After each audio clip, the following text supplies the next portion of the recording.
All right, we got more new cards like this legendary Moonfang, a new neutral beast, a 5 mana 6/3, and it reads can only take 1 damage at a time. So you try to frostbolt this sucker. Guess what? He's going to be a 6/2. He'll be frozen, but he'll be a 6/2. So it can definitely take a little bit more work to chip through Moonfang. You can't just trade your 3/1 into it. You got to trade a few different bodies into it. So that makes it an interesting premise to stick on board.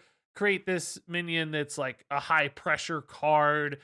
If the opponent doesn't deal with it well, maybe you could follow it up with buffs and just overwhelm them with something that's really tough for them to kill if they don't specifically have some kind of single target removal spell that doesn't care about dealing damage at all. If they're relying on damage. So, I'm thinking about classes like Demon Hunter. Often they're trying to use damage to clear minions. It might be harder for them to deal with something like a Moonfang. Other classes can probably still work through this one pretty easily with some single target removal. Also, keep in mind, if there's just a bunch of 1/1s on board, they don't care. They would have traded in anyway. Normally, 3 of them just would have hit anyway, and Moonfang would die all the same. So it's when those damage increments get bigger that Moonfang would start to see some success. So this one, it really comes down to like, where does this card live? Who's running this card? Is this like a 5-drop in an aggro deck where they want like a sticky follow-up minion that's likely to connect face for 6? That's a possibility. We've also got beast synergies, things like guardian animals. This could be really cool to take trades, but I'm not sure it's really better than what Druid already has access to for guardian animals. Those just do more, drawing cards, having that cleave style effect. This probably doesn't really help much there. You've got buff decks that's like, yeah, sure, but doesn't change its like susceptibility to single target removal at all. So committing 5 mana to this would still feel bad in a lot of matchups in that scenario. So I'm looking at this and it's like, yeah, it's interesting. Double Divine Shield, that's cool. It's sticky, it's annoying, it's got a beast synergy, it's high pressure. But I'm just not sure who's actually running this. I think in many cases, you'd rather just have like a stealth minion. Even if the stats are worse, the stealth minion might just be way more likely to actually connect face. So I think this is one of those cards where it's like, yeah, when it comes off Jandis, sometimes it's going to be amazing, or you evolve into it and it's going to be really annoying, and you're going to be thrilled that you have it. But I don't know that many decks are actually going to carve out a spot for a card like Moonfang. My only thought is that, in a like a face hunter deck that needs some kind of top end and has some beast synergy stuff like kill commands, Moonfang kind of lines up as that sticky threat to sort of try to end the game with when your opponent's just really on the back foot. But beyond that, I'm not seeing too many homes for this one. So next up here is the Nitro Boost Poison, and forgive the like graphics here. The image they released was kind of like cards overlaid and stuff. So we got a bit of Moonfang stuck on the Nitro Boost Potion here. It's a 1-mana dual class spell for Warrior and Rogue, and it gives a minion +2 attack. And then if you corrupt it, it's also going to give your weapon +2 attack. And I think this spell's really, really powerful. It's a fantastic tool for aggro decks.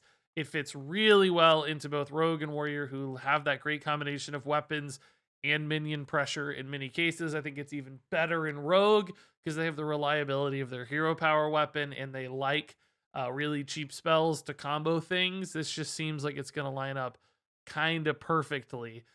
The only downside for Nitro Boost Poison is that if you do want to start your turn with it as a combo activator and you don't have anything on board, you would sometimes have to buff your opponent's minion just to activate it, and then like even sometimes buff your own weapon if you've already corrupted it. So there's like some hesitation there. I'm sure there will be some awkward turns now and again, but the decks that want to run this are usually going to be ahead on board. They'll have a stealth minion that sticks. This will just allow them to push a ton of extra damage. You think about any kind of additional up and beyond the hero power. Self-sharpening sword scaling with this could be absolutely bonkers. So yeah, I think aggro decks, face decks, stealth decks, a lot of them are going to have great utilization for Nitro Boost Poison in Rogue. Warrior, same story. Any kind of pirate or weapon deck can go a long way with this one. But I think you'll really see this a lot in Rogue. It's just a perfect tool for that class's archetypes and desired game patterns. So Nitro Boost Poison seems as sure of a thing as anything I've seen so far from Darkmoon Races. This one feels busted. So moving on here to the Dreaming Drake new Druid card. It's a 3-mana 3/4 dragon with Taunt. And when you corrupt it, it'll gain +2/+2. So unlike our Nitro Boost Poison, a little bit harder to corrupt the Dreaming Drake here at 3 mana, but still certainly not difficult for Druid, who's typically running a lot of bigger cards. So what that means is if you want to play this right on curve on 3, you've got a pretty solid 3/4 Taunt. That's not too bad. We've had like Fierce Monkey in that slot long ago. I don't know if that holds up today, but you know, you'd be fine with that in mini game states. And then if you wait a little bit, you get to the mid to late game, you've managed to corrupt this sucker. Maybe like on turn 5, you're getting a 5/6 for 3 mana. You could squeeze in a hero power, a wrath alongside it on turn 5 or later, and you got yourself a nice little swing turn. And clearly a 5/6 taunt for 3 mana is awesome. If it comes back off Yashiraj, that's even better. Lets you build the giant board off of your Yashiraj. It's also a dragon with taunt, which could enable like this crazy big Yashiraj, N'Zoth Druid stuff. We've seen some of that before. So keep an eye out on like a Menagerie corrupt build in Druid. That's a possibility. All that said, there's nothing about this card that really like stands out. It kind of feels fair in a way in the world of Hearthstone today, and fair cards aren't usually enough to like encourage a new archetype or really boost an archetype that's not already succeeding. Sometimes they slot into archetypes we already understand and we know are good, but rarely do they like change the strength of an archetype overall. And I don't think this is enough to really enable that crazy big Druid to become more than a fringe deck like it would be today. And for that reason, I just don't know if Dreaming Drake's good enough. It feels fine. Fine today in Hearthstone is often kind of weak. And then finally here, the Lucky Soul Hoarder for Demon Hunter and Warlock dual class. It's a 3-mana 3/4, and it's a Soul Fragment synergy card, also with Corrupt, Battlecry, shuffle 2 Soul Fragments into your deck. We know Soul Fragment cards have been fantastic. Both classes utilize them to great success. And then when you corrupt it, it's also going to draw you a card. So a little bit of a nice bonus there on the Lucky Soul Hoarder. And yeah, this card's giving you a lot. It's got a solid base stat line at that 3/4, as we know. Sometimes that feels just fine to play. And then you've got the Soul Fragment upside for increasing the consistency of your payoff cards like Militia or any other cards that are utilizing those Soul Fragments.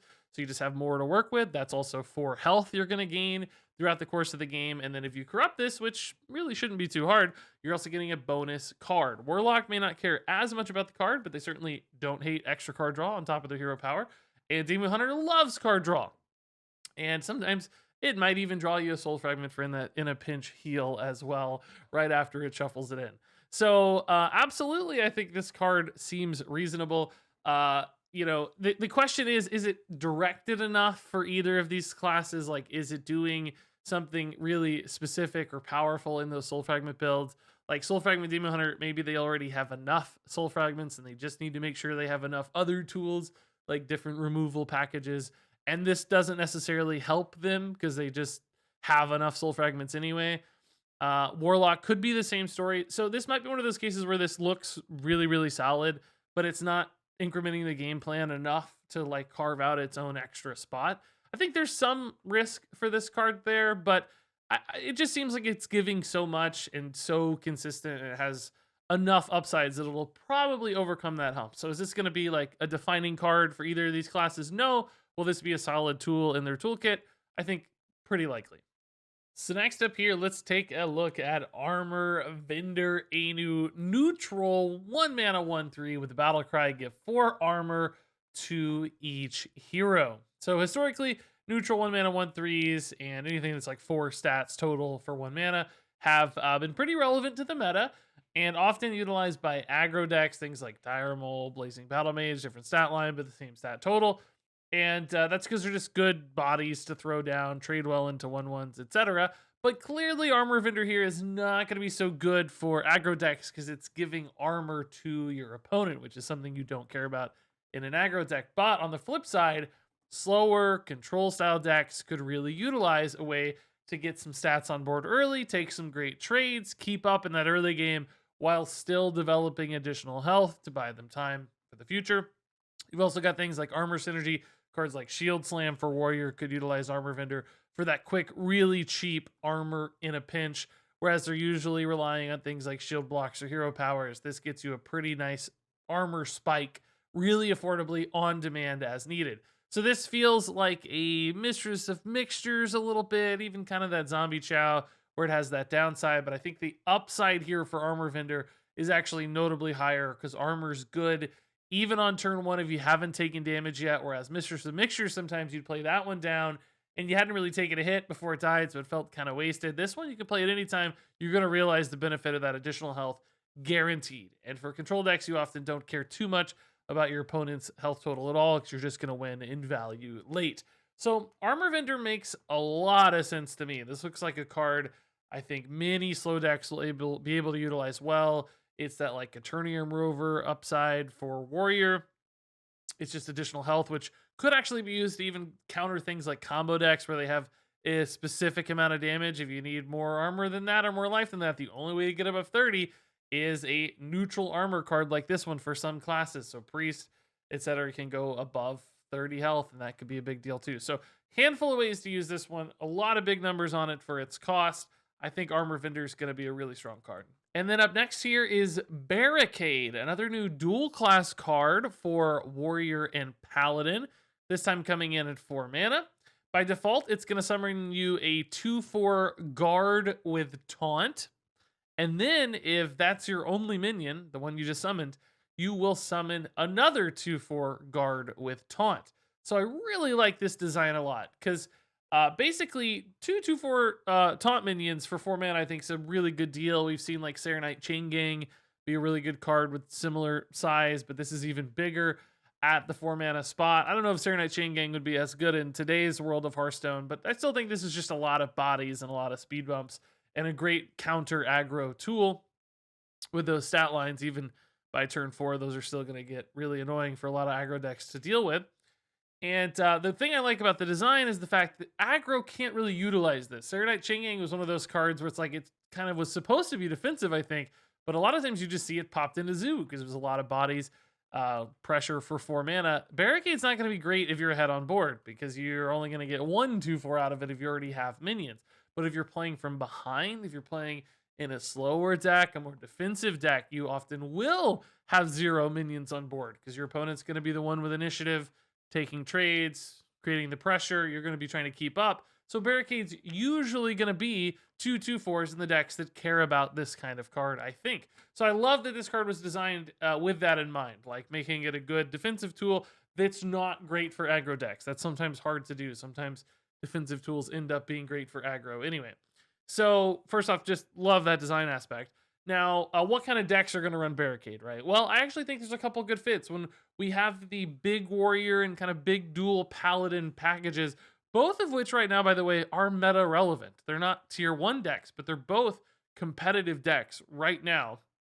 And I think they could remain competitive decks, certainly, with cards like this one to help support them, because this is a way to get minions and defensive minions without having minions in your deck, which is what both of those decks need. They need early to mid game cards that don't ruin the consistency of cards like Commencement or Duel, but still give them defensive bodies. So Barricade is absolutely perfect to fitting those archetypes, and I think could make them notably stronger when they're already pretty solid. That said, I think Barricade's actually going to be a really, really strong card.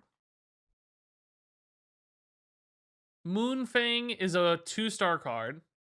Nitro Boost Poison is a 5-star card. Dreaming Drake is a 3-star card. Lucky Soul Hoarder is a 4-star card. Armor Vendor is a 4-star card. Barricade is a 4-star card. And there you go, folks. That wraps it up for this review. Some pretty interesting new designs here. I think a mixed bag, some weak stuff, some pretty strong stuff. So I'm excited to see all of these cards in action. That said, of course, share your thoughts on all these below. Was I wrong? Was I right? What did I get right? What did I miss? What did I not see? Share all that in the comments below. But until then, thanks much for watching. Stay tuned for more reviews throughout the course of the day. And until next time, game on.